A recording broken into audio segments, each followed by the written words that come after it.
So good morning to all of you. Today we were again going to start a new chapter of class 10. That is chapter number 4, carbon and its compound. So before starting this chapter I want to say you something related to this carbon. तो ठीक है, देखिए carbon जो है एक element है जिसको हम लोग नॉन मेटल कहता है. ओके, इसका एटॉमिक नंबर 6 है और ये बहुत ज़्यादा मात्रा में हम लोग को हर जगह में मिलता है. ज़्यादा मात्रा में नहीं, एक्चुअली मात्रा चाहे ज़्यादा हो या कम उससे लेना देना नहीं, लेकिन सब जगह में मिलता है. इसी चीज़ से आप लोग एक चीज़ भी करके देख सकते हैं अपना ही अंदर. अभी ये वीडियो आप जो भी जगह में बैठ के देख रहे हैं, आप सिर्फ अपना चारों तरफ में एक बार नज़र घुमाओ. आपको ऐसा कौन सा चीज़ दिखाई दे रहा है उसमें जिसमें कार्बन नहीं है? मेरा कहने का हिसाब से तो ऐसा है कि जो पानी है आपका उसमें कार्बन दिखाई नहीं दे रहा होगा, या फिर जो आग जल रहा है उसका जो फ्लेम है उसमें कार्बन दिखाई नहीं दे रहा होगा, या फिर कुछ और चीज़ हो सकता है, कोई एलिमेंट हो सकता है जिसमें कार्बन नहीं होगा. मेरा कहने का मतलब ये है कि कार्बन जो है हर जगह में होता है. हम लोग का शरीर भी जो बॉडी है वो भी कार्बन से ही बना हुआ है मैक्सिमम. तो कार्बन जो है हर जगह में क्यों मिलता है, क्वेश्चन ये है.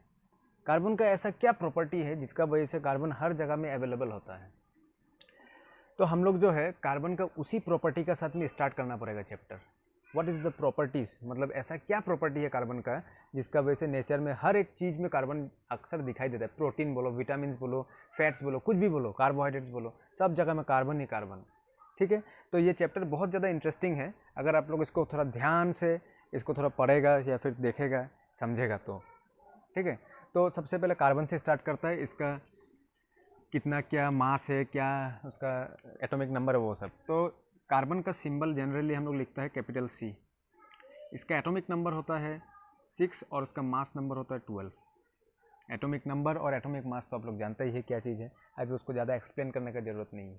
अगर फिर भी किसी को थोड़ा डाउट है what is the atomic number, तो हम बोल दे रहे हैं, सुन लेना आप लोग अच्छा से. Atomic number can be defined as the total number of either proton और electron present in an atom is known as the atomic number of that atom. Either proton और इलेक्ट्रॉन बोला है, दोनों को एक साथ हिसाब नहीं करना है. ठीक है. और एटॉमिक मास क्या होता है? The sum total of neutron and proton is equal to the atomic mass. मतलब क्या है, प्रोटॉन और न्यूट्रॉन को अगर प्लस करके जो आंसर हम लोग को मिलेगा वो कोई भी एटम का एटॉमिक मास होता है. ठीक है, ये बात तो हो गया. अभी हम लोग को देखना है what is the nature of carbon, why it is available in so huge amount. तो कार्बन का सबसे पहले एटम का जो स्ट्रक्चर है उसको देख लेता है. बीच में कोई भी एटम का हम लोग न्यूक्लियस ड्रॉ करता है और उसका चारों तरफ में क्या रहता है, शेल या फिर ऑर्बिट्स, डिस्क्रीट ऑर्बिट्स, जिसका चारों तरफ में इलेक्ट्रॉन्स हमेशा रिवॉल्व एंड रोटेट करते रहता है. तो कार्बन का एटॉमिक नंबर कितना था? 6. दैट मीन्स इसमें 6 इलेक्ट्रॉन है. 6 इलेक्ट्रॉन का डिस्ट्रीब्यूशन कैसा होगा? पहला शेल में 2 इलेक्ट्रॉन. अभी हम ये बोलने तो नहीं जाएगा कि हम इधर में 2 क्यों लिखा है, इधर में हम 4 भी लिख सकना था. देखो ये सब जो है क्लास 9 में आपका चैप्टर नंबर 3 में बहुत अच्छा से दिया हुआ है. ठीक है, उसमें जो है चैप्टर 3 और चैप्टर 4 ये सब भी आपको मिल जाएगा. चैप्टर 4 में एक्चुअली खास करके स्ट्रक्चर ऑफ एटम, उसमें भी एक चैप्टर है. तो उसमें जो है कैसा डिस्ट्रीब्यूशन करता है इलेक्ट्रॉन्स का वो बहुत अच्छा से दिया हुआ है. आप लोग उसको थोड़ा रेफर करना है. वो बोर्स, नाइल्स बोर जो आदमी था उसने ही ये सब बनाया था. ठीक है, अभी फिलहाल इसमें देख लेते हैं. न्यूक्लियस का फर्स्ट सेल जो है उसमें 2 इलेक्ट्रॉन है और बाकी कितना बचा है आपका? 4 इलेक्ट्रॉन. 4 इलेक्ट्रॉन इसका चारों तरफ में आ गया. अभी ये चीज़ को हम लोग ऐसा देख सकता है कि एक रूल है जिस रूल का नाम होता है ऑक्टेट रूल. ठीक है, ऑक्टेट रूल. ऑक्टेट रूल का हिसाब से ऐसा है, कोई भी एटम हो, ठीक है, कोई भी एटम हो एक्सेप्ट हाइड्रोजन, हाँ हाइड्रोजन का भी हम बात नहीं करेंगे, एक्सेप्ट हाइड्रोजन, कोई भी एटम हो, उसका जो आउटर मोस्ट ऑर्बिट होता है, this one is the outer most orbit, this is the first orbit, this is the second orbit, second orbit is the outer most orbit. ठीक है, आउटर मोस्ट ऑर्बिट या फिर shell जो होता है उसका चारों तरफ में 8 इलेक्ट्रॉन होना चाहिए for the stability of the atom. Atom तभी जाके स्टेबल होगा. लेकिन इसमें कितना एटम इलेक्ट्रॉन दिखाई दे रहा है? ओनली 4 इलेक्ट्रॉन दिखाई दे रहा है. दैट मीन्स ऐसा हो गया बात कि ये जो कार्बन एटम है ये अनस्टेबल है. अनस्टेबल तो नहीं है, फिर भी इस रूल का हिसाब से ये अनस्टेबल है. ठीक है, तो ये स्टेबल होने के लिए अभी क्या करेगा? ये 2 ही काम कर सकता है. आइदर ये दूसरा से 4 इलेक्ट्रॉन ले सकता है, ऐसा करके किसी से भी, कोई भी एटम से ले सकता है. ठीक है, ये एक तरीका है, ऐसा लेने से ये स्टेबल हो जाएगा. या फिर क्या कर सकता है, ये अपना जो ये 4 इलेक्ट्रॉन इसका चारों तरफ में है, ये जो 4 इलेक्ट्रॉन है ये दूसरा किसी को दे सकता है. दे देगा। देने से क्या होगा, देने के साथ साथ ये पूरा जो आपका शेल है वही कोलैप्स हो जाएगा और सिर्फ रहेगा ये अंदर वाला शेल, और इसका बाद ये स्टेबल हो जाएगा, ऐसा मानता है। लेकिन ऐसा कभी होता है क्या? ऐसा तो कभी भी नहीं होता है। तो अभी इस रूल को भी मेंटेन करना है, कार्बन को अपना स्टेबिलिटी भी नहीं घुमाना है, तो क्या करेगा कार्बन? कार्बन के पास कुछ ऑप्शन नहीं है। कार्बन ना तो किसी से 4 इलेक्ट्रॉन कम्प्लीटली ले सकता है, ना ही कार्बन कम्प्लीटली अपना 4 इलेक्ट्रॉन दूसरा को दे सकता है। वो क्यों नहीं ले सकता है और क्यों नहीं दे सकता है वो भी हम बताएगा, लेकिन उसका पहले आप लोग ये जान लो, ये ना तो देता है ना तो लेता है, ये करता है शेयरिंग, दूसरा का साथ शेयर करता है। जैसे कि हाइड्रोजन फॉर एग्जांपल, यहाँ में एक हाइड्रोजन है, हाइड्रोजन का एटॉमिक नंबर 1 होता है, मतलब उसका एक इलेक्ट्रॉन है, ये इलेक्ट्रॉन के साथ में ये शेयर कर लिया ऐसा। इधर में भी एक हाइड्रोजन होगा, इसका इलेक्ट्रॉन के साथ भी ये शेयर कर लिया, इधर में भी एक हाइड्रोजन बना दो सपोज, तो इस हाइड्रोजन के साथ में भी ये शेयर कर लिया, और इधर में भी एक हाइड्रोजन बना दो, इसका साथ में भी ये शेयर कर लिया। नाउ यू सी कार्बन का क्या हो गया, 1 2 3 4 5 6 7 8। अभी जो ये कार्बन है शेयरिंग करने के बाद ये स्टेबल हो गया, मतलब ऑक्टेट रूल को ये फॉलो कर रहा है। और ये जो हाइड्रोजन है, हाइड्रोजन का तो एक ही शेल है, तो एक शेल होने का वजह से इसका कैपेसिटी सिर्फ 2 इलेक्ट्रॉन को ही रख सकता है अपना अंदर में। ये भी अपना काम पूरा कर लिया, देखो 1 2 हाइड्रोजन भी बैलेंस हो गया। तो इस तरह का जो शेयरिंग करने वाला जो बॉन्ड फॉर्मेशन होता है, शेयरिंग का वजह, इलेक्ट्रॉन का शेयर का वजह से जो बॉन्ड क्रिएट होता है, उस बॉन्ड का नाम क्या होता है, कोवेलेंट बॉन्ड। ठीक है, ये एक बहुत इंपॉर्टेंट बात है। तो कोवेलेंट बॉन्ड आपको मालूम चल गया क्या चीज़ है। ठीक है, अभी दूसरा बात, ये कार्बन जो है क्यों कंप्लीटली अपना टोटल इलेक्ट्रॉन 4 इलेक्ट्रॉन दूसरा को नहीं दे सकता है, या फिर 4 इलेक्ट्रॉन दूसरा से नहीं ले सकता है। तो सिंपल सा बात हम बोल देगा, एटॉमिक नंबर जब हम लोग डिस्कस कर रहा था उसी समय मालूम चल गया था कि इसका अंदर में 6 इलेक्ट्रॉन है, ठीक है, और जिसका बराबर 6 प्रोटॉन भी है। 6 इलेक्ट्रॉन 6 प्रोटॉन।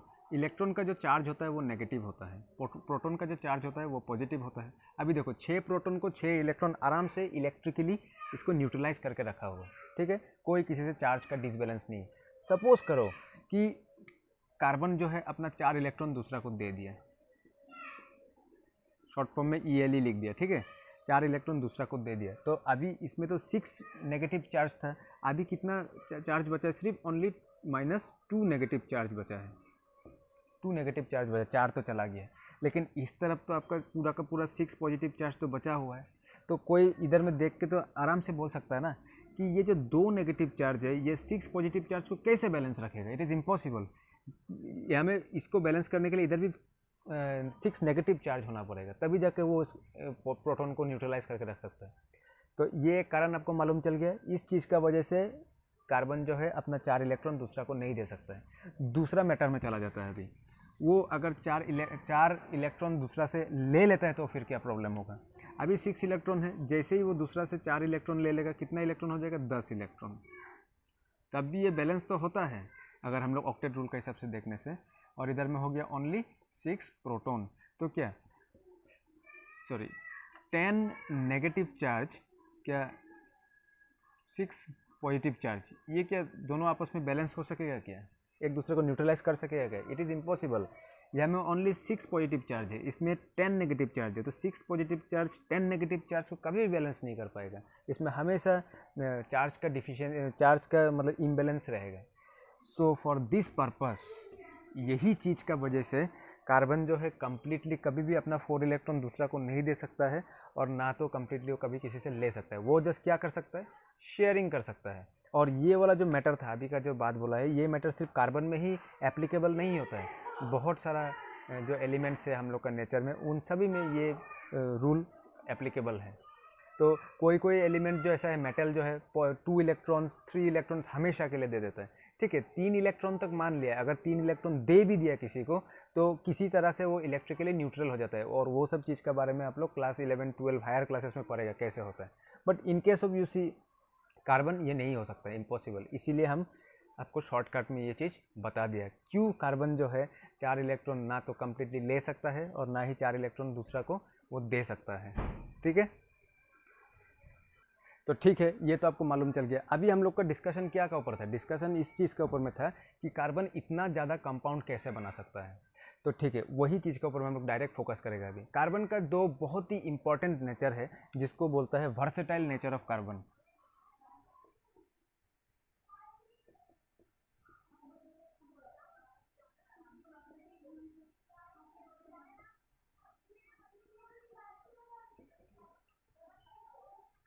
अब ये क्या चीज़ है, ठीक है, वर्सेटाइल नेचर ऑफ कार्बन। तो वर्सेटाइल नेचर ऑफ कार्बन में दो नेचर है इसका, एक को बोलता है कैटिनेशन, दूसरा को बोलता है टेट्रावैलेंसी।